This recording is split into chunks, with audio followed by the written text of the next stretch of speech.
आइए, चौहान सर की क्लास में आप सभी का स्वागत है। और आज चौहान सर की साइंस की स्पेशल क्लास है, एग्जाम स्पेशल क्लास है। और आप सब लोग पढ़ाई पे लगे होंगे और नहीं कर रहे हैं तो बिल्कुल आप लग जाइए। जिन्होंने यूपी पीसीएस भरा है, जिन्होंने यूपीपीएससी आरओ एग्जाम भरे, फॉर्म भरे हुए, और जिन्होंने रेलवे के फॉर्म भरे, तो अब वो पढ़ाई में बिल्कुल आंख बंद करके बिल्कुल लगन के साथ अपनी पढ़ाई में जुड़ जाए। क्यों? क्योंकि यूपी पीसीएस की भी एग्जाम डेट आ गई है, यूपीपीएससी आरओ की भी एग्जाम डेट आ गई, और रेलवे की जैसा कि रिवाइज एग्जाम सीट आई थी कि railway technician, railway junior engineer, railway NTPC, और भी रेलवे एनटीपीसी, रेलवे नर्सिंग का जो भी पैरामेडिकल का जो भी फॉर्म आया था, रेलवे के सभी पर जो फॉर्म आए हुए थे उनकी सभी की रिवाइज एग्जाम डेट आ चुकी है।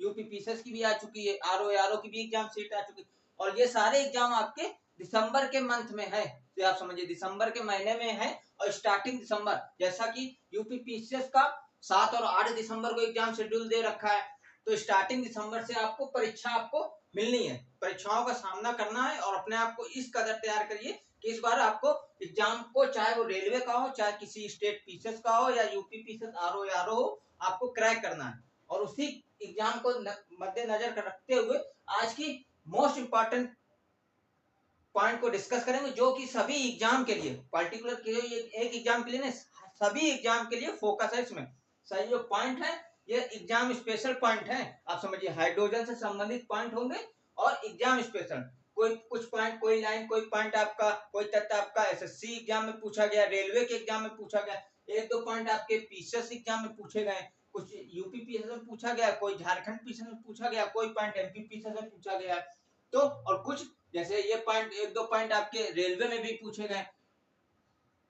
तो ये आपके साइंस से संबंधित बहुत महत्वपूर्ण बिंदु हैं, चर्चा करेंगे। और जो लोग भी चैनल बनाए हो, चैनल को लाइक करें, शेयर करें, सब्सक्राइब करना मत भूलें, और अपने दोस्तों को भी शेयर करें, जिससे वो भी तैयारी पे लग जाए। तैयारी पे लग जाइए, वीडियो और भी साइंस के उसमें महत्वपूर्ण वीडियो है, वो भी अपलोड है, उनको देखिए, अपने नोट्स बनाइए, अब लग जाइए बिल्कुल पढ़ाई पे। आइए बात करेंगे साइंस से संबंधित मोस्ट इंपॉर्टेंट पॉइंट को, सभी परीक्षाओं के लिए बहुत महत्वपूर्ण तथ्य हैं, इनके बारे में डिस्कस करते हैं। जिसमें पहला पॉइंट देखिए, भार के अनुसार जल H2O, जो पानी है, जल है, H2O में हाइड्रोजन कितने प्रतिशत हाइड्रोजन होता है? तो लाइन ऐसे पूछी गई थी, भार के अनुसार जल या पानी में हाइड्रोजन की प्रतिशतता बताएं। तो 11.11% आपका H2O में हाइड्रोजन होता है। कितना? 11.11% आपका हाइड्रोजन होता है H2O में। तो वजन के अनुसार जल H2O में हाइड्रोजन की परसेंटेज होती है 11.11। कैसे? ये देखिए, H2O का आणविक द्रव्यमान कितना होता है? H2O की बात हो रही, H2O की 2 हो गया आपका हाइड्रोजन, और 16 हो गया ऑक्सीजन। तो कितना हो गया आपका? 18 आपका H2O का आणविक द्रव्यमान हो गया। इसके बाद जल में हाइड्रोजन की परमाणु संख्या कितनी हो गई? जल में हाइड्रोजन की परमाणु संख्या 2। इसके बाद परसेंटेज निकाल लीजिए, किसका परसेंटेज निकालना? हाइड्रोजन का परसेंटेज निकालना। तो हाइड्रोजन ऊपर टोटल कितना है? 18 गुणे परसेंटेज 100% होता है, तो 100 11.11% आ गया आपका। इतने प्रतिशत जल में हाइड्रो वो होता है आपका हाइड्रोजन। सेकेंड पॉइंट, ये आपका एसएससी में भी पूछा गया, रेलवे में भी पूछा गया, और सभी परीक्षाओं में पूछा जाता है। सूक्ष्म बर्फ किसे कहते हैं? तो ठोस कार्बन डाइऑक्साइड को सूक्ष्म बर्फ कहते हैं। सेकेंड, टेफ्लॉन, इसके भी मैंने पिछली क्लास में भी इसको चर्चा किया था, और अभी इसलिए क्योंकि परीक्षा में पूछा गया। टेफ्लॉन क्या है? एक फ्लोरोकार्बन है। टेफ्लॉन क्या है? एक फ्लोरोकार्बन है। जैसा मैंने आपको बताया, नॉन स्टिक जो बर्तन होते हैं किचन के, वो टेफ्लॉन से भी बनाए जाते हैं, इनका भी उसमें भी प्रयोग करते हैं। तो क्या है? फ्लोरोकार्बन है। और इसका पूरा नाम क्या होता है? रासायनिक नाम पॉलीटेट्राफ्लोरोएथिलीन, पीटीएफई। ये इसका रासायनिक नाम है PTFE, P poly T tetra F fluoro E ethylene. तो पॉलीटेट्राफ्लोरोएथिलीन क्या है? टेफ्लॉन, और फ्लोरोकार्बन है। इसका गलनांक इसका 327 डिग्री सेंटीग्रेड होता है। 327 डिग्री सेंटीग्रेड इसका गलनांक होता है। इसके बाद अब बात करें भारी जल। भारी जल, पहले तो यहां देखिए, भारी जल D2O बनता किससे है? H2O से। मतलब H की जगह क्या आ रहा है? D आ रहा है। क्या है D? D होता है ड्यूटेरियम। D होता है ड्यूटेरियम, और ये हाइड्रोजन का समस्थानिक होता है। D इसको भी ये पॉइंट पूछा गया आपका, रेलवे में भी पूछा गया। हाइड्रोजन का समस्थानिक कौन है? डी ड्यूटेरियम D2O, जिससे भारी जल बनता है। भारी जल किससे बनता है? हाइड्रोजन के समस्थानिक से बनता है भारी जल।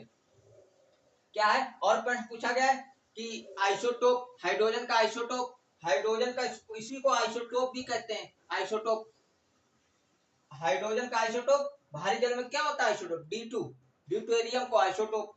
तो आइसोटोप हो गया, समस्थानिक हो गया डी। ड्यूटेरियम हाइड्रोजन का समस्थानिक है, आइसोटोप है, और ये भारी जल ऑक्सीजन से अभिक्रिया करके भारी जल बनाता है। D2O रासायनिक सूत्र हो गया। खोज किसने की थी? भारी जल की खोज किसने की थी? HC उरे ने की थी। HC उरे ने भारी जल की खोज की थी। पॉइंट पूछा जाता है, पूछा भी गया है। इसके बाद इसका एक एग्जाम पॉइंट बहुत महत्वपूर्ण रखेगा, समझिए। हैवी वाटर क्या है?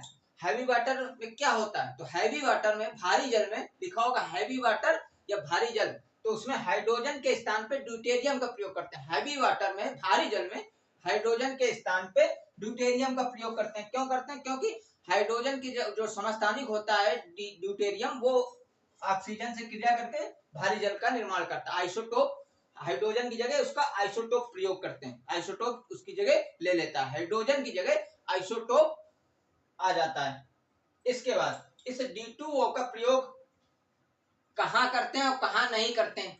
भारी जल का प्रयोग, कठोर जल लिखा होगा, भारी जल का प्रयोग कहाँ करते हैं या भारी जल का प्रयोग कहाँ नहीं किया जाता, कठोर जल का प्रयोग कहाँ नहीं किया जाता। तो पहले कहाँ नहीं किया जाता देखिए। कठोर जल का प्रयोग नहीं किया जा सकता, पीने के लिए नहीं प्रयोग होता है, साबुन से कपड़े धोने में प्रयोग नहीं होता, क्योंकि साबुन से कपड़े धोने से इसमें झाग, अपमार्जक की वजह से झाग उत्पन्न नहीं होता है। इसके बाद बॉयलर्स के प्रयोग में, बॉयलर में भी इसको प्रयोग नहीं करते। जो बॉयलर होते हैं उसमें भी, क्योंकि D2O का बॉयलर में अगर इसका प्रयोग करेंगे तो बॉयलर फट जाएगा, बॉयलर फट जाएगा। इसके बाद फसल की सिंचाई में भी इसका प्रयोग, जो पीने के लिए प्रयोग नहीं होता, तो फसल की सिंचाई में भी D2O का प्रयोग नहीं करते हैं। कहाँ करते हैं समझो, पॉइंट है, इंपॉर्टेंट है।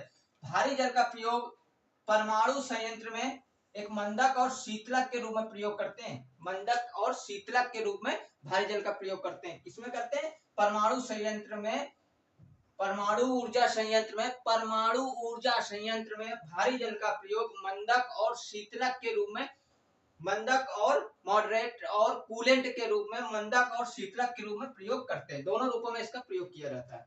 इसके बाद गुरुजल, गुरुजल किसे कहते हैं? ये आपका एसएससी में भी पूछा गया था, रेलवे में भी पूछा गया था। गुरुजल ऑक्सीजन और हैवी हाइड्रोजन होता है।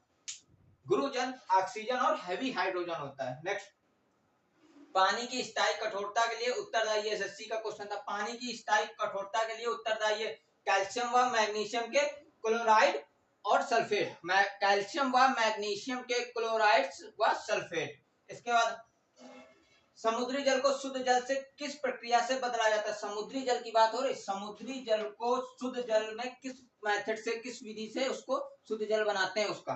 तो उत्क्रम परासरण छनन विधि से, उत्क्रम परासरण छनन विधि से, रिवर्स ऑस्मोसिस मेथड से, रिवर्स ऑस्मोसिस मेथड से समुद्री जल को शुद्ध जल में परिवर्तित करते हैं, पीने योग्य बनाते हैं। किस विधि से? उत्क्रम परासरण छनन विधि से। इसका फिटकरी गंदे पानी को किस विधि से, ये एसएससी और रेलवे में पूछा गया था, फिटकरी गंदे पानी को किस विधि से साफ करती है, स्वच्छ करती है? तो स्कंदन से, कोगुलेशन, याद रखना ऑप्शन में जो मिले, पहला स्कंदन कोगुलेशन, दूसरा उड़न फ्लोकुलेशन, और उसके बाद अवसादन सेडिमेंटेशन, सेडिमेंटेशन। ये तीन विधि से फिटकरी जो है गंदे पानी को स्वच्छ पानी में परिवर्तित करती। कौन सी विधि? स्कंदन, उड़न और अवसादन। इन तीन विधियों से, फिटकरी के माध्यम से, तीन विधि स्कंदन, उड़न और अवसादन से गंदे पानी को स्वच्छ पानी, साफ पानी में परिवर्तित किया जाता है। कोगुलेशन, फ्लोकुलेशन और सेडिमेंटेशन, स्कंदन, उड़न और अवसादन विधि से। नेक्स्ट, गोताखोरों द्वारा गहरे समुद्र में सांस लेने के लिए ऑक्सीजन के साथ किस गैस का प्रयोग किया जाता है? समझिए, गोताखोरों द्वारा गहरे समुद्र में सांस लेने के लिए, जो गोताखोर होते हैं, जो समुद्र के अंदर जाते हैं, पानी के अंदर जाते हैं, समुद्र की गहराई में जाते हैं, तो उसमें ऑक्सीजन के साथ उनको सांस लेने में किस गैस का प्रयोग किया जाता है? तो हीलियम गैस का प्रयोग किया जाता है। तो याद रखना, गोताखोर जो समुद्र की गहराई में जाते हैं, उनमें जो गैस का, जो सांस लेने में जिस गैस का प्रयोग करते हैं, वो ऑक्सीजन और हीलियम गैस का मिश्रण होता है। उनपे सांस लेने के लिए जिस गैस का प्रयोग करते हैं गोताखोर, समुद्र की गहराई में जाने पर जब गोताखोर सांस लेने में जिस गैस का प्रयोग करते हैं, उसमें हीलियम और ऑक्सीजन गैस का मिश्रण होता है, ऑक्सीजन के साथ हीलियम गैस भी होती है। तो ये थे आपके साइंस से संबंधित महत्वपूर्ण पॉइंट जो कि सभी परीक्षाओं के लिए महत्वपूर्ण था, आपको डिस्कस किया। नोट्स बनाइए, फिर अगली क्लास में मिलेंगे।